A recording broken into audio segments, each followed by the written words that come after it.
বেশি দিন নয়, এই তো কটা বছর। পৃথিবী যখন কোভিড নামক মহামারীতে আচ্ছন্ন, শুধুমাত্র সংক্রমণের জন্য প্রিয়জনের সাথে শেষ দেখাও হয়নি। ঠিক সেই সময় জীবন বাজি রেখেছিলেন মেডিকেল স্টাফরা। বীর যোদ্ধা হয়ে লড়ে গেছেন সামনে থেকে। ডাক্তারি পেশা হতে পারে না, ওটির বাইরে অপেক্ষারত উৎকণ্ঠার অবসান ঘটানো আমাদের দায়িত্ব। মৃত্যু পথযাত্রী মায়ের জন্য সন্তানের আকুল প্রার্থনা দেখেছি। আইসিইউ এর বাইরে দিনের পর দিন একটু সুখবরের জন্য স্ত্রীকে বসে থাকতে দেখেছি। আর আমরা লড়ে গেছি তাদের মনস্কামনা পূরণের জন্য। না, ডাক্তারি শুধু পেশা হলে এটা সম্ভব হতো না। আমাদের ছুটি কম, বরং ছুটি বেশি। যে কোনো এমার্জেন্সি কেস হলে সব ফেলে ছুটি।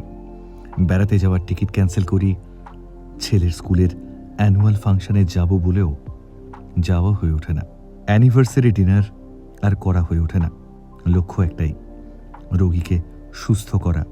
আসলে সম্পর্কটা শুধু রোগী আর ডাক্তারের থাকে না, থাকে আন্তরিকতা, বিশ্বাস আর মর্যাদারও। তাই সব কিছু ভুলে নিজেদের সঁপে দিই তাদের সুস্থ করার জন্য। রাত শেষে নতুন সূর্য ওঠে, আর একটা সকাল সুস্থ হয়ে ওঠার নতুন গল্প বলে। আর সেই গল্পে নেপথ্যে থেকে যায় আপনাদের ভালোবাসা।